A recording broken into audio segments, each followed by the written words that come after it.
Benim ismim Abdülhakim İdris. Ben bugün sizinle başlaşıp duralım. Ve beni chet elge çıkışımla sebepçi olan benim Ufkan Ustazı Muhammed Eliyaf'ın tespitime Abdülhakim Hacım var. Ve ben sizinle yine Reis Dolkun İsa ve Reis Hidayetullah Osmanlı'ya selam verişimden başlayayım ben. Tülü günden beri biz dünya vaziyetini analiz kılıp öttük. Muallim ve Dünya Uygur Kurultayı'nınki muavin reisi Emin'in gibi dostum Fikri Erken Ekrem Uygurlar'a fırsat geldi, şans geldi, hele geldi, ligül eşlik oldu. Tülü bazı meseleleri şunanlık ve şunanlık ve şunu takımadı. İnıklar düşündüğü için bugün biz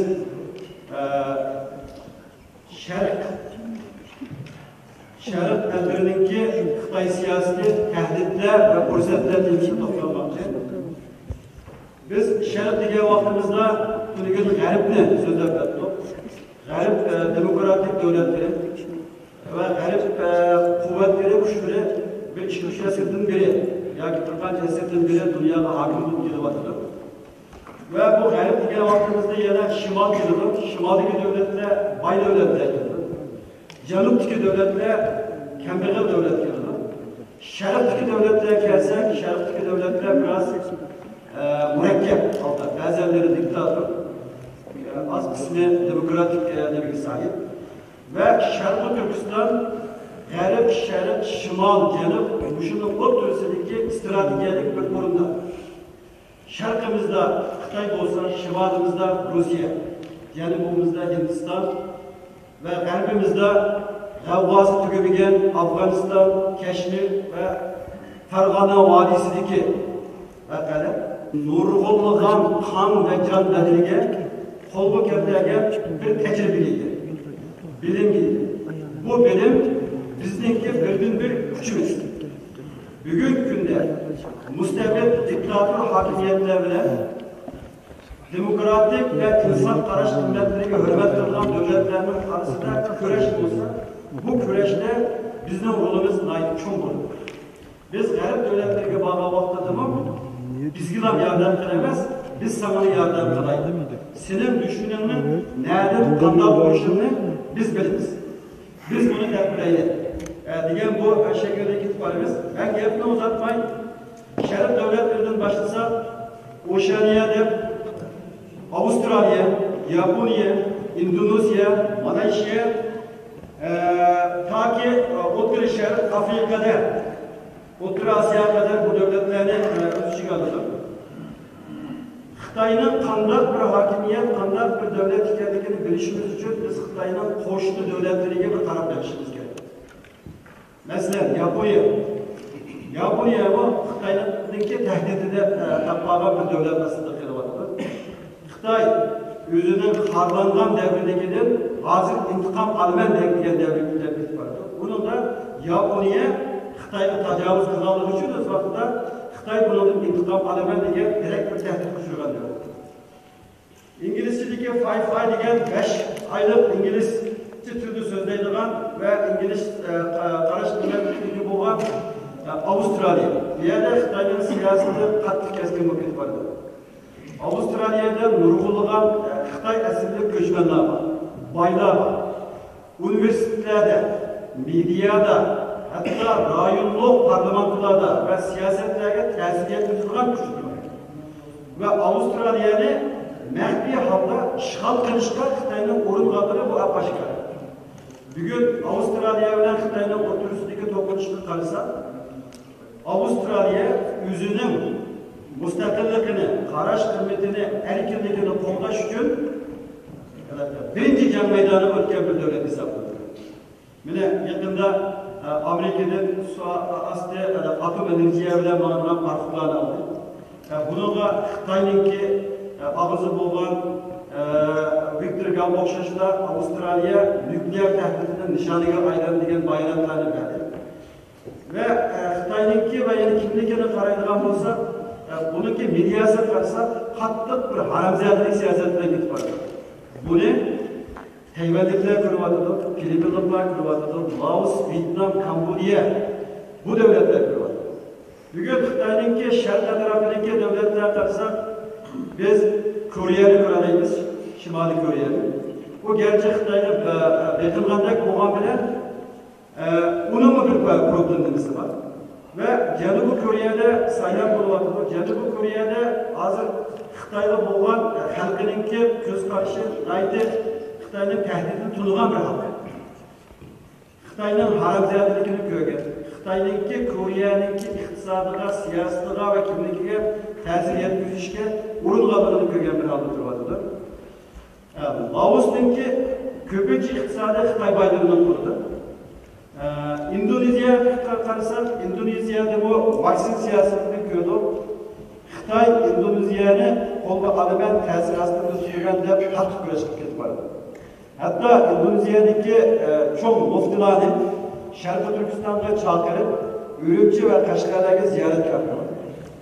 Indoneziyadagi boylarga sen hükümetke besin işlerse Uygur meselesini cimtirdi o diye bu siyasete gitti.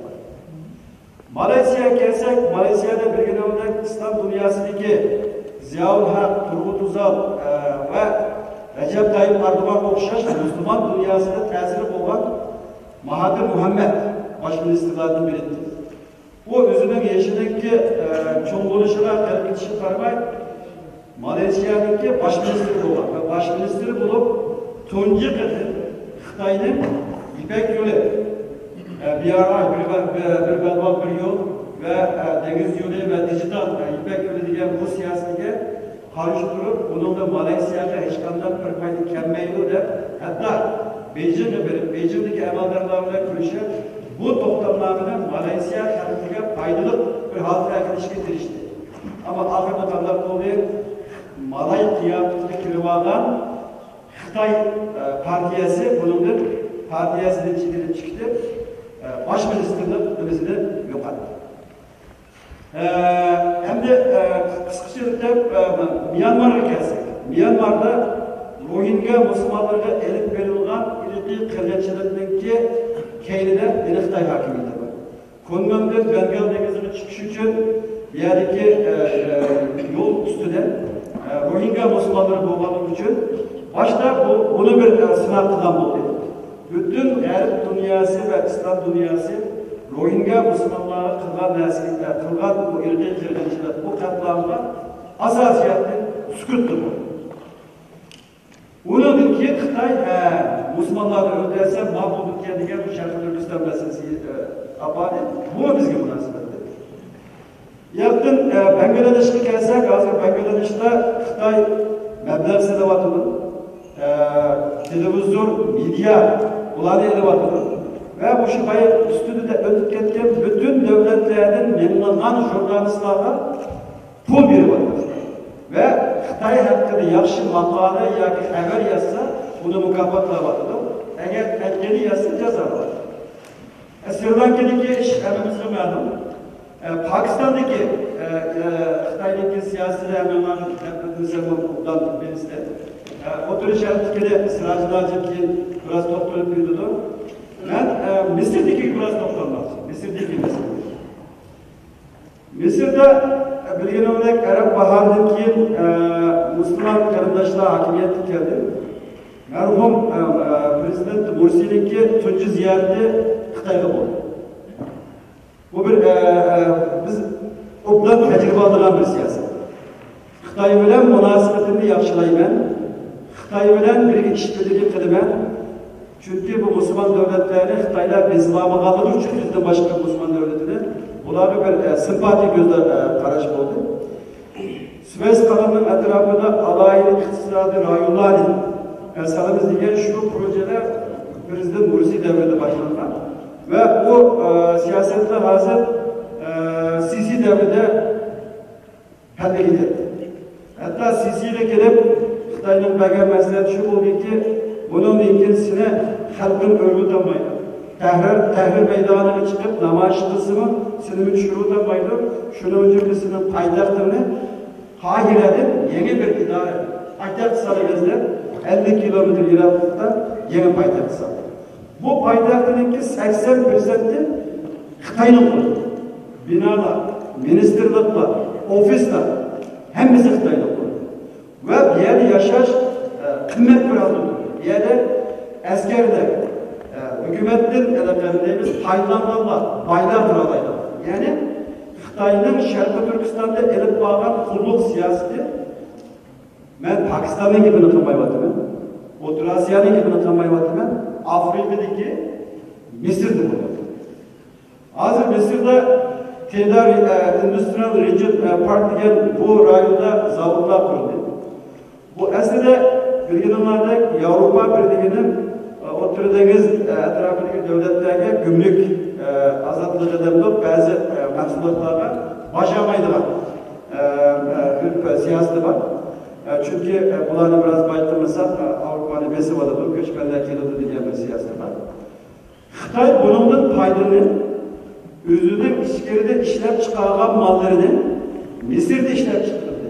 Made in Egypt deb ishlab chiqardi dedi. Buni aşu bayatında o'tgan alayli iqtisod rayonlaridagi yerlardan maysizlarni ilib va biraz paketlarni almashtirib, Madrid va Avrupa Birligiga, Afrika davlatlariga, islom davlatlariga o'tkazdi. Ya'ni Misrlik xalqning rizqini yeyapti. Va bu yerda zavodlarni quryapti. Bugun u zavodlarda Misrlik qizlar, yoshlar va durban insonlar ishlayapti. Ularga maash beryapti. Ama bu Xitoy Sharqiy Turkistonda qolgan bank sistemini yerga o'tkazmaydigan bo'lmaydi. Kunlarning birida Misrdagi askarlarga kelib, "Sana biz bu to'xtamnomani beraylik. Sen bununla turmidagi insonlarni ochib, bekor ishlatdi." desa, buni qilish mumkin. Agar turmalar bo'shab ketsa, terrorizm degan qonunlarni chiqarib, ularni ustida bekor ishlatish mumkin. O'xshash masala Afrika davlatlarida bo'lyapti. O'ylasa, Misrdagi qo'shnisi bo'lgan Sudan. Sudanning beshiga kelmagan qavmida bilganimdek Ahmad Turabiy davlatidan tortib, Sudanning bir qismini Xristian davlatidan uni ayiribdi. Qolgan Sudan topqadi. Bu Sudanda bugun 75 mingdan Xitoy tijoratchisi, mana bular. 75 mingdan Xitoy tijoratchisi. Bu Sudanda nima ish qildi bu Xitoy tijoratchisi? Misrda o'qigan qarindoshlarim bor. Misrdagi birinchi gazet davlat gazeti Al-Ahrar, ikkinchisi Al-Akhbar, Akhbarul Yawm degan. Akhbarul Yawm degan gazetining bir saytisi Al-Akhbar Ministriy deydigan Xitoydan xabarlar beradigan saytisi bor. 99% media islom davlatlarida hukumatning yoki hokimiyatning qo'lida. Bular hammasi Xitoy tarafdori. Qolgan 1% bor.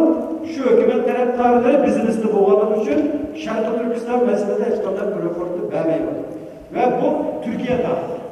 Türkiye'deki TRT olsun. Hürriyet, milliyet kesintileri olsun hemen benden obdan verirse bir yerdini verilmeydi.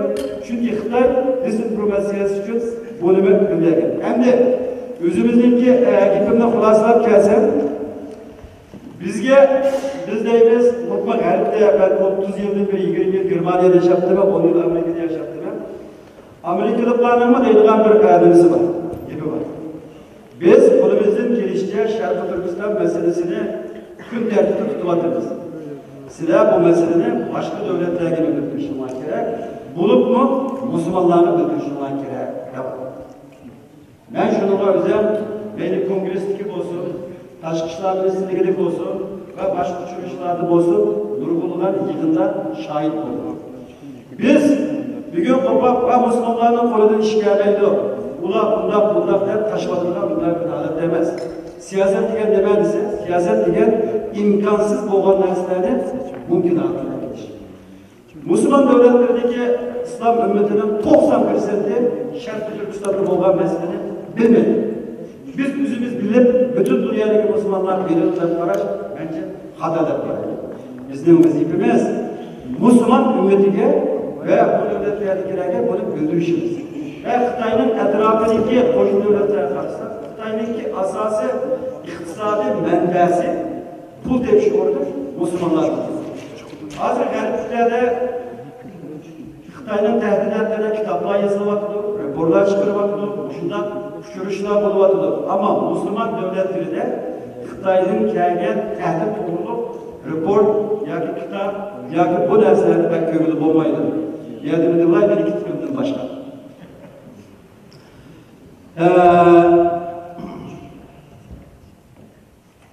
Sharqi Turkiston masalasi biz uchun bugun tarixiy bir fursat deganimiz, Xitoy boshqa davlatlarni buzattirayotgan, Xitoy bilan bularning orasidagi ig'vo bo'lgan shunday paytda bizga ishlar ochilgan vaqtida biz berib bularga Sharqi Turkistonda bo'lgan masalani ve bularninki Xitoy tahdididan qanday qutulishini ve Xitoyga qul bo'lmasligini anglashimiz kerak. Biz böyle bir senator yoki bir kongressdan yoki bir ministerning yoniga berib, "Menga yordam qiling, Sharqi Turkistonda musulmonlar ezilyapti" desak, albatta bizlar ishlashi qilishi mumkin. Dunyoda ezilgan musulmonlar az emas. Öldürülayotgan insonlar az emas. Ama biz ona qopab, "Sen bana yordam qil." Ama ben sana yordam qilay. Ko'zang ko'rmaganni ko'z tutmayar. Yoki hech bo'lmasa biz Misrdagilarga berib, Xitoy bilan bo'lgan to'xtamda 10 boy olsa, yoki 10 qaroqchi olsa, kuchi yetib boradi. Ha, yetisiga deb qo'ysa, ana yetib boradi. Sen mani ko'mayotsa desak, ular o'zlari bir-biriga qilaydigan bo'lsa bir shaklda. Demak, Sharqi Turkiston masalasi bugun mayli O'rta Osiyoda bo'lsin, Turkiyada bo'lsin, Saudiya Arabiston, hatta Latin Amerikalarda bo'lsin, kun tartibga kelyapti. Bu davlatlar hammasi Xitoyninki bir agressiv, nimalarni ko'ryapti, ammo to'liq bilgini yo'q. Saudiya Arabiston haqida ma'lumot berish uchun ustoz Sirajiddin Aziz Efendi'nin bo'lsa o'tirish masalasi to'g'ri birazroq so'zga taklif qilsam.